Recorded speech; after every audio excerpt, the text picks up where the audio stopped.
vai muito além disso, né? A caridade se expande a todos os elementos que fazem parte da nossa existência e da nossa vida, né? E daí contempla o planeta e o próprio universo. Então, a gente precisa estar consciente disso, que nós fazemos parte desse contexto. Mas também não podemos esquecer, e é algo que a gente esquece muito, e aqui na casa a gente bate muito em cima disso, que a caridade ela começa em primeiro lugar consigo mesmo, né? Aquela coisa que eu sempre falo, que para a gente amar o nosso semelhante, a gente precisa primeiro aprender a amar a si mesmo. Então, quando a gente aprende a se gostar, a se amar, a gente tem, então, a capacidade, a lucidez, né, a sensibilidade para poder tentar amar o nosso semelhante, com todas as suas diferenças e semelhanças conosco. E que é muito difícil. Parece uma tarefa fácil, mas não é. E a caridade, ela está nessa questão, né? Então, para nós vivenciarmos uma verdadeira caridade, nós não podemos estar apartados do sentimento do amor.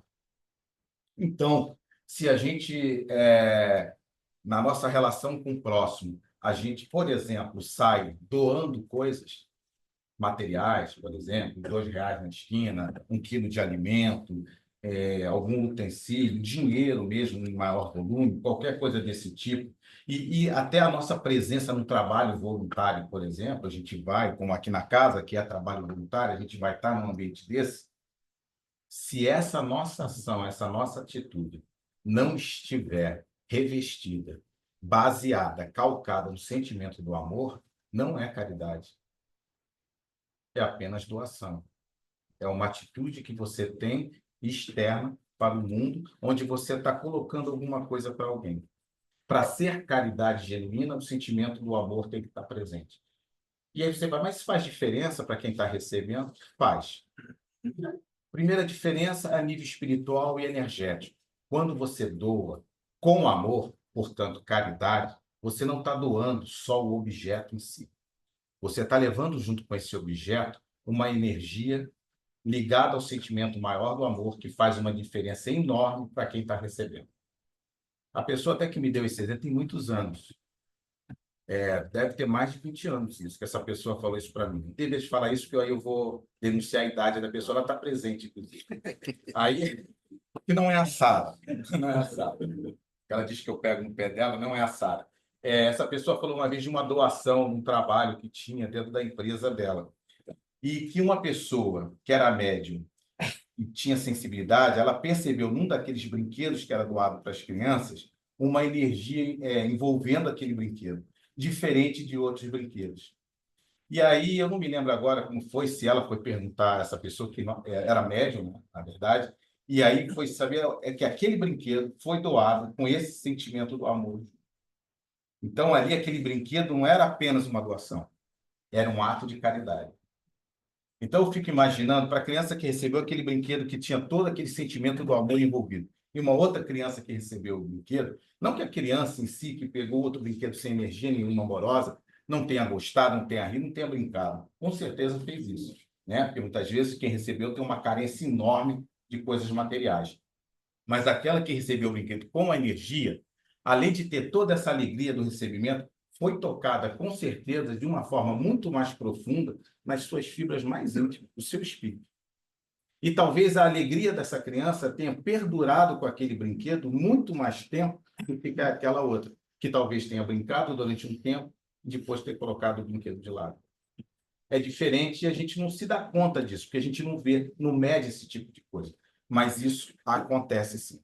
Quantas vezes a gente doa coisas para se livrar do problema? Vocês já fizeram isso na vida de vocês? Eu já. Quantas vezes eu dei R$ 2, dei R$ 5, porque, na verdade, eu queria acabar com aquela situação, que a pessoa se aproximou de mim, eu estava envolvido numa situação, queria continuar, mas a pessoa me interrompeu. Preciso disso, conta a história, que todo mundo sabe, todo carioca sabe nessa cidade, né, de tantos pedintes, infelizmente. E aí você para e você tem aquele recurso e você dá. Que provavelmente aqueles R$ 2, aqueles R$ 5 não vão fazer diferença nenhuma no seu contexto financeiro, você não vai passar fome, enfim, não vai te atingir, né, de uma forma mais efetiva. Você dá A pessoa agradece, né? Deseja tudo de bom para você, que você receba em dobro, em triplo e tal. Tá? Você dá um sorriso, vira e continua a sua ação. Ali foi uma doação, não teve nada a ver com o sentimento de amor. O amor não teve envolvido em nenhum momento naquilo. Ajudou a pessoa? Certamente. Ainda mais se a pessoa estava precisando daquele dinheiro para comer e precisava juntar para comprar a quentinha de R$ 10. Com certeza ajudou, mas não houve esse sentimento. A pessoa foi ajudada, ok. Então, teve benefício? Sim. Aquela pessoa matou a fome. E eu pergunto, e você que fez a suporte da caridade? Matou o quê? Saciou o quê? Muito provavelmente, você, naquele momento, resolveu um problema ali pontual da sua dificuldade de dividir aquele momento, e muitas vezes o que te levou a doar aquilo é um sentimento muito mais ligado ao egoísmo e ao orgulho do que qualquer outra coisa. Então, você pensou em você, você pensou naquele momento em resolver a sua questão, e a outra pessoa não te interessou. Estou tentando dar exemplos práticos do dia a dia, e eu fiz isso na minha vida muitas vezes, gente. Muitas vezes. Dentro desse segmento, né? Eu, há alguns anos, eu trabalho aqui no Bazar da Casa. E é toda quarta-feira, começa 1 hora da tarde, ele chega aqui 11 horas, meio-dia, e vai até 6 horas da tarde. E eu fico de quê? De caixa forte. Pego, recebo dinheiro, depois faço troco. Eu, meu Deus do céu, o que eu estou fazendo aqui? Me desculpe, mas eu me perdi. Que trabalho é esse? Não. Esse é o seu trabalho. Agora, a caridade é você tratar bem as pessoas, saber recebê-las, mandar uma energia, um pensamento positivo. Aí é que está a caridade. Aí eu escutei isso, fiquei caladinho e estou há uns 20 anos trabalhando nessa área. Desculpe, Rubens. Nada, e está ouvindo hoje novamente, viu? A gente se pega nessas situações, eu não estou falando isso querendo julgar ninguém, é por isso que eu dei o exemplo de mim, não do Marcelo, né? A gente faz isso de forma inconsciente, né? A gente está num mundo que ele nos chama a ser o que é sobreviver, concorda? A gente tem que sobreviver, e nessa luta de sobrevivência nessa sociedade, no mundo que a gente está, às vezes a gente coloca os nossos instintos todos para fora, de sobrevivência, e a gente coloca uma carga de adrenalina muito forte, e aí a gente não vê no outro aquele semelhante, aquele que vai nos ajudar a construir a nossa evolução, mas a gente vê aquele outro como um opositor, alguém que pode nos prejudicar, pode nos ferir. Essa é a mentalidade que a gente tem. Quem liga a televisão no jornal de manhã já sai de casa armado. Matou fulano, roubou, né, não sei o quê, é trânsito, não sei, a pessoa já sai armado. Quem assiste o jornal de manhã não tem como sair zen. Vai sair, vai pegar o ônibus, o carro, o que for, para trabalhar super feliz. A pessoa já sai tensa. Então, a gente tem que ter esse limite, né, de autocobrança e perceber. Tudo bem, a gente ficar armado, é natural. Quem sai na cidade do Rio de Janeiro tranquilo? Pega um celular no meio da rua e sai falando. Quem? Quem sai? Bota um relógio bom, ouro, alguma coisa, vai sair tranquilo, feliz. Ninguém. Todo mundo já sai com aquela possibilidade real, não é imaginária, não é coisa de filme, de poder ser assaltado, concorda? E isso gera ansiedade, uma alta ansiedade de todos nós, e gera uma posição de defesa. E nisso, a gente comete muitos erros. Porque a gente vê inimigo em todo mundo, a gente vê uma possibilidade de alguma coisa errada acontecer em todo mundo.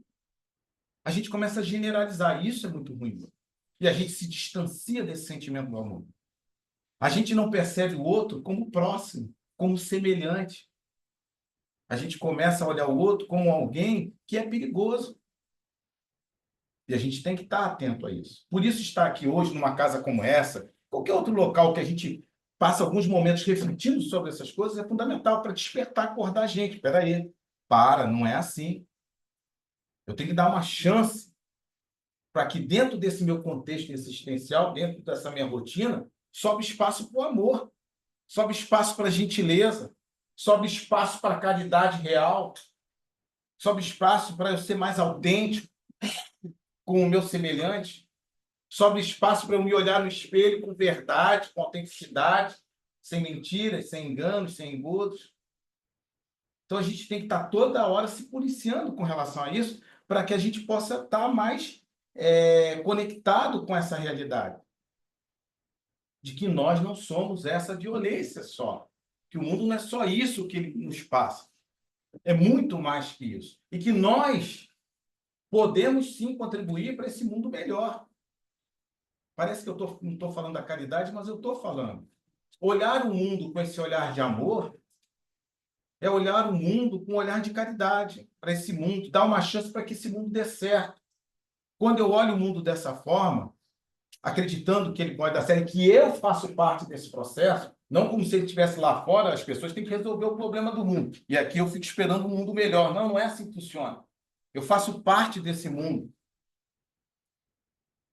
Eu faço parte dessa construção desse mundo. Ah, eu sou muito pequenininho. Você é tão pequenininho quanto todos os outros que te cercam. O que vai fazer a coisa ficar grande é a união de todos esses pequenininhos. A gente não pode esperar um momento apoteótico da nossa vida para a gente construir um mundo melhor. A gente constrói um mundo melhor a cada momento, a cada dia, a cada bom dia que a gente dá, a cada boa noite, a cada pedido de desculpa que a gente faz, quer com palavras, quer com atitude, quando a gente não consegue pedir perdão, que seja através de atitude.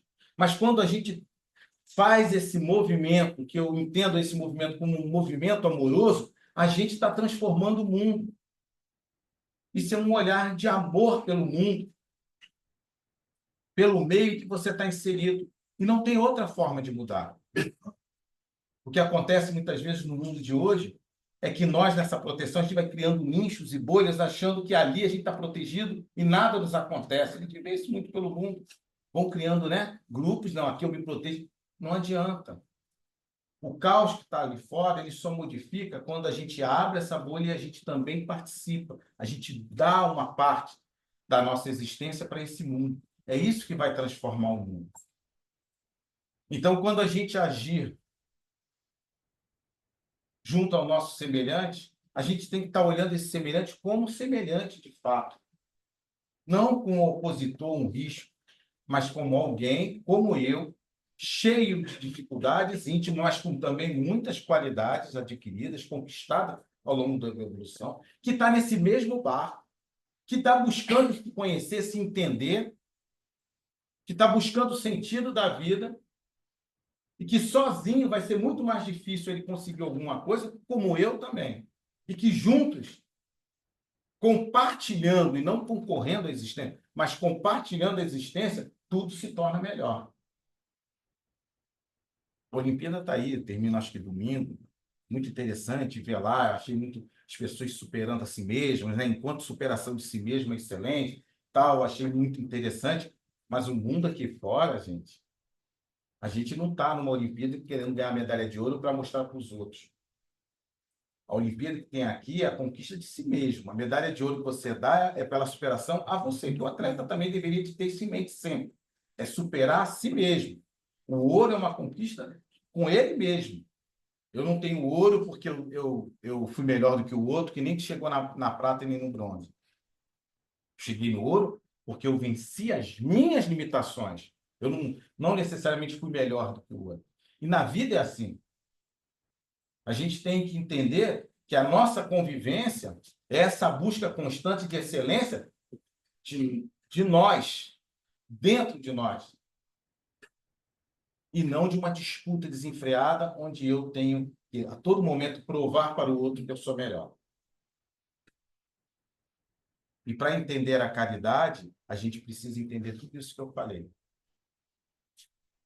Porque o amor vai nos equiparar a todos. Todos nós vamos fazer parte de uma grande família universal, a humanidade.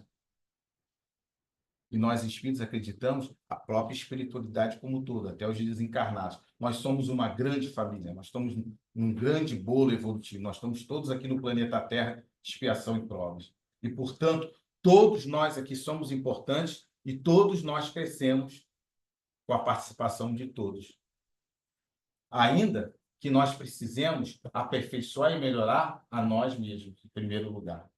Isso é batido dentro da doutrina, acho que outras religiões. Ninguém muda ninguém. Alguém aqui já tentou mudar alguém? Já, né? Eu também. Perguntam para mim, e você conseguiu? Não. Arrumei muita briga e discussão. Hoje, eu me pego tentando mudar também. Porém, eu já percebo. E eu volto, eu puxo o freio de mão. Falei, cara, já estou cometendo o mesmo erro que cometi anos na minha vida. Não é por aí. Aí é um processo. Né? Ninguém vai dar um salto, né? Vou virar anjo perfeito, não. Mas eu já começo a acordar depois de 30, 50, 60, já começo a acordar para essa realidade. Não é por aí. E isso acontece muito. A gente no afã, eu amo meus filhos, eu amo meus sobrinhos, eu amo meus netos, então a gente abraça, é o amor, né, gente? Aí chega, a gente olha para aquela criança, coitada, frágil, não sabe fazer nada. E a gente começa ali já a fazer o quê? Amor, né? É a caridade, a gente está doando. A gente começa a doar demais. E aquele serzinho começa a ficar sufocado. Tudo bem, no início é engraçadinho, mas depois, espera aí. Ele vai decidir ou não, isso não é bom para você, é assim. Na hora de vestir, você vê, não, mas eu não. Na hora aí vai crescendo e não muda. No início, você escolhe a roupa da criança, é bonitinho, né? Você bota aquilo, ele está detestando, mas você, que bonitinho, é um bonequinho que você leva para mostrar para os outros.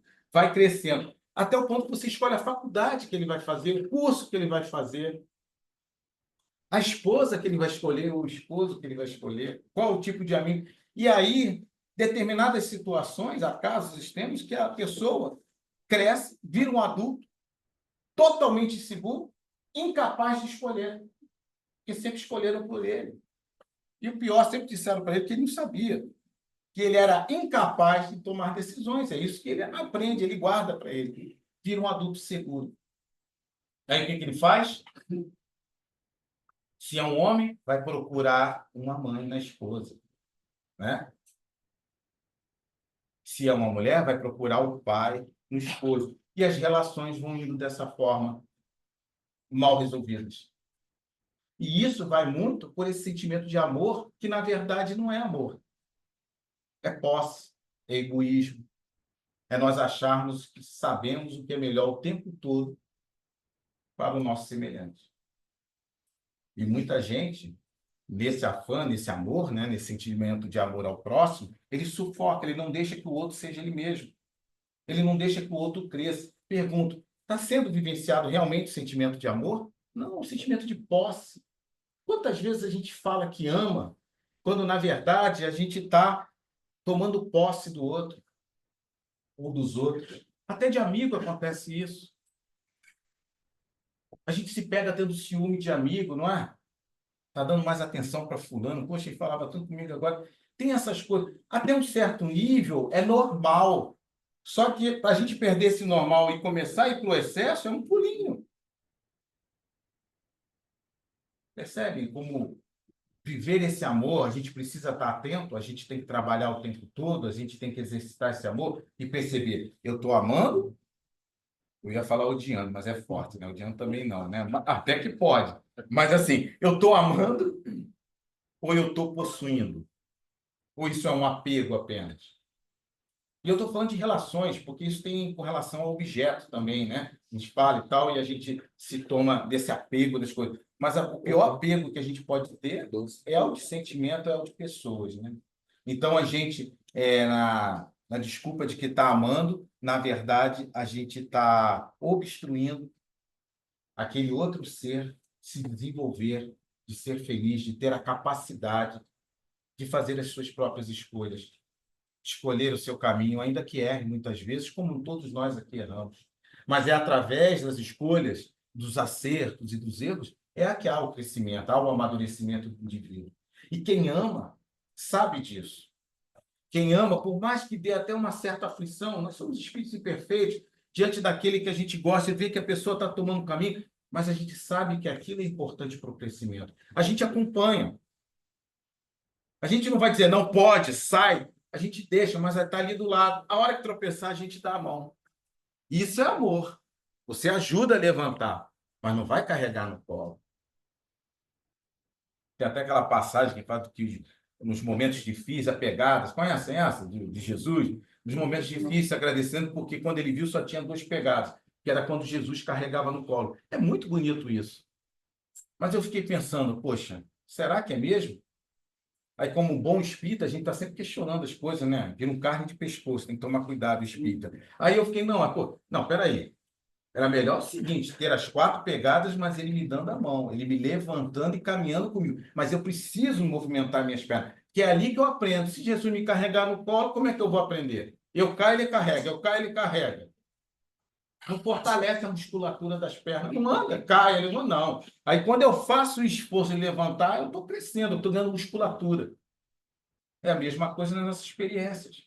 A gente precisa também cair, fazer a força para. Nessa força você ganha a musculatura espiritual, vamos dizer assim. Você ganha a base, estrutura, para poder, lá na frente, se cair, conseguir levantar com mais destreza. Se tropeçar, de repente nem cair daqui a algum tempo, você tropeça, né? Catacou, como se diz, mas continua caminhando. A gente vai chegar lá, por enquanto a gente cai mesmo. E nós que amamos o nosso semelhante, nós que queremos ser pessoas caridosas, nós não podemos tirar a responsabilidade do outro de resolver seus problemas, de levantarem sozinhos. Mas nós fazemos a caridade de estar do lado, dizer, ó, eu estou aqui. Você não está sozinho, você vai cair, mas eu estou aqui. Isso é real caridade. Isso é amor. Isso é amar. Agora, se eu carregar no colo, eu vou estar prejudicando o desenvolvimento desse espírito. E aí eu já não estou mais num processo, nesse sentimento do amor. Muito provavelmente, aí já entram outros sentimentos, outros tipos de pensamento, como medo, insegurança, que cai no egoísmo, cai no nosso orgulho, na nossa prepotência. Aí cai naquele caso de nós acharmos o que é melhor para o outro, o que não é. Enfim, a gente entra em outros processos que estão distantes do que é amar. Amar é libertar. Amar é dar condição para que o outro seja ele mesmo, que desenvolva a sua plenitude. Falando assim é bonito, é fácil, mas não é, é muito difícil. Porque a gente não consegue fazer isso nem com a gente. A gente se esconde da gente. Nós não conseguimos nem ser verdadeiros conosco. Como a gente pode deixar que o outro seja verdadeiro com ele mesmo? Já começa por aí.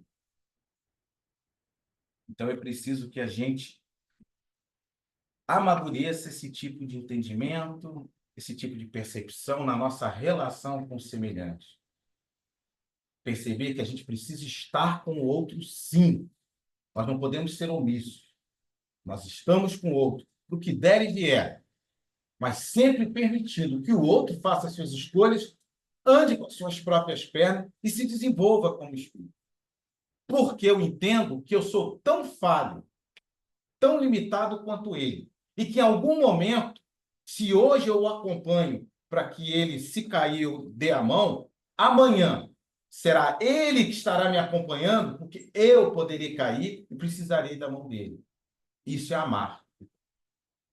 Isso é olhar o outro como seu semelhante. Não de um pedestal onde você acha que você tem condições de ajudar o outro que é inferior, que está numa posição que precisa de ajuda. Cuidado. Isso está ligado a orgulho e não a amor. Amor equipara. Amor coloca de igual para igual.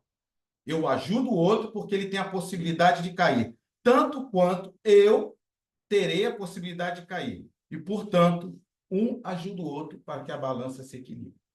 É esse o entendimento de quem ama. Agora eu pergunto, é sempre assim o nosso entendimento na relação com o próximo? É assim que a gente age?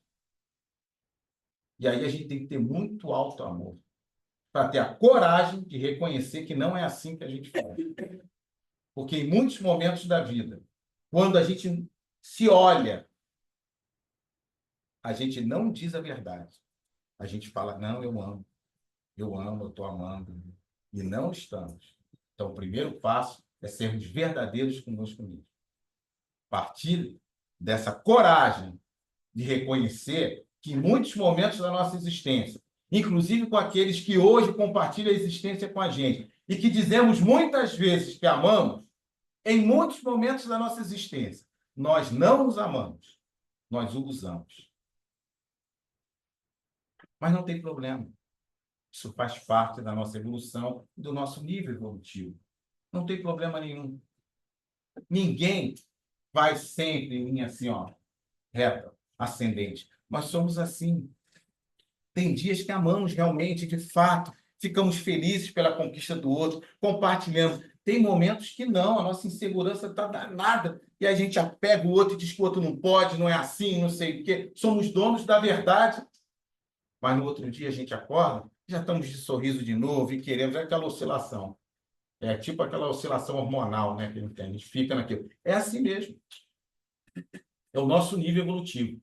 Eu falo isso para a gente ficar se condenando. Meu Deus, ele está falando, eu fiz isso mesmo. E a gente entra no processo de culpa, né? De se autoculpar. Principalmente se é com pessoas que a gente gosta muito, ou então socialmente a gente tem que gostar muito. Tipo pai e mãe, marido e mulher.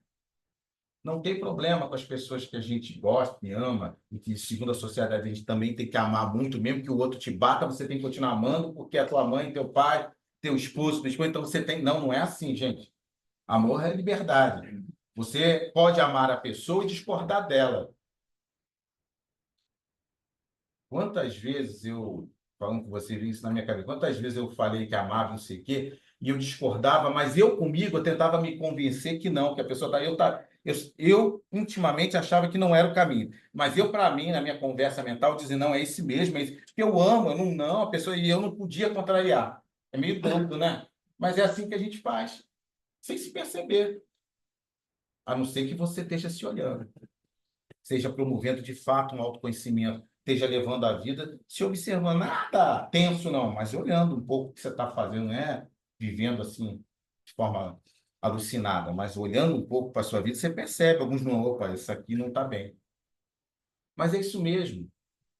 Quem ama, cuida. Quem ama, orienta. Quem ama, discorda. Quem ama, diz não. Quem ama, diz sim. Quem ama, liberta. Deixa ir. Quem ama não prende, não puxa para si.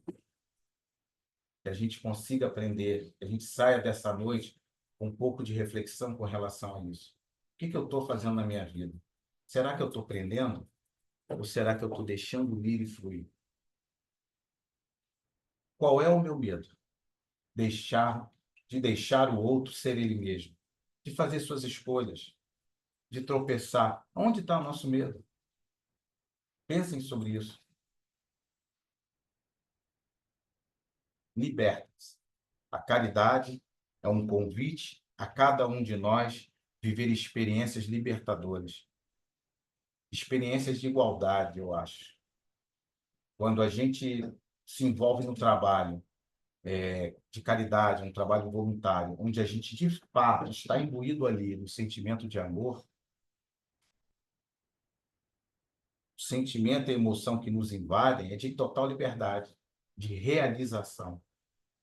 E se observem, quando vocês estiverem vivendo de fato um ato amoroso de caridade, o que vai vir logo junto com essa ação que você estiver fazendo é um sentimento profundo de realização, de plenitude, de paz. A caridade faz isso. Quando a gente não está ligado a isso, normalmente não vem essa coisa tão profunda e tão serena. Vem outros sentimentos a rebote. Uma sensação de superioridade, uma sensação que você ajudou, que estava muito abaixo. A gente tem umas tendências mais orgulhosas e egoístas. É uma forma de a gente começar a se olhar com um pouco mais de clareza e lucidez. Desejo para vocês uma semana com muita caridade, com muito amor, com muito autoconhecimento, né? Que a gente possa, durante a semana, dentro desse mundo caótico, violento, com tanto desamor. O Matilde está me lembrando do Dia dos Pais. Então, tá bom. Que o Dia dos Pais, domingo, né? O segundo domingo do mês, seja na casa de cada um de vocês um dia de muita alegria, de muita paz, de muita realização, de muito amor, de muita libertação, de muita compreensão, né? Aqueles que não são pais, mas que tiveram pais, mesmo que esses pais não tenham sido perfeitos, como gostaríamos que eles fossem, se eles já partiram no plano espiritual, faça uma prece para ele. Deem o seu amor de liberdade para eles. Se por acaso, na nossa relação com os nossos pais, ficou alguma mágoa, alguma tristeza, é hora da gente deixar isso fluir. Deixar isso embora não faz mais sentido. Permita no Dia dos Pais que esse amor verdadeiro, genuíno, faça parte desse dia. Que não seja só um dia de mesa farta, comemoração, bebida, riso, piada, mas que tenha um pouco mais de profundidade, que tenha mais esse amor dentro da gente, que a gente possa abraçar os nossos pais, para quem tem os pais, né, no caminho junto com a gente. Abracem, digam que o amam. Quantos filhos muitas vezes têm embargado essa vontade de dizer que ama e não consegue porque foram travados pelas longas experiências de dificuldades, de brigas, de discussões, da ausência do próprio amor. Se deem, então, a oportunidade dessa vez, no Dia dos Pais. Viva esse amor pleno. Bom? Dado o recado, meu tio. Tá bom? Então, muita paz para todo mundo.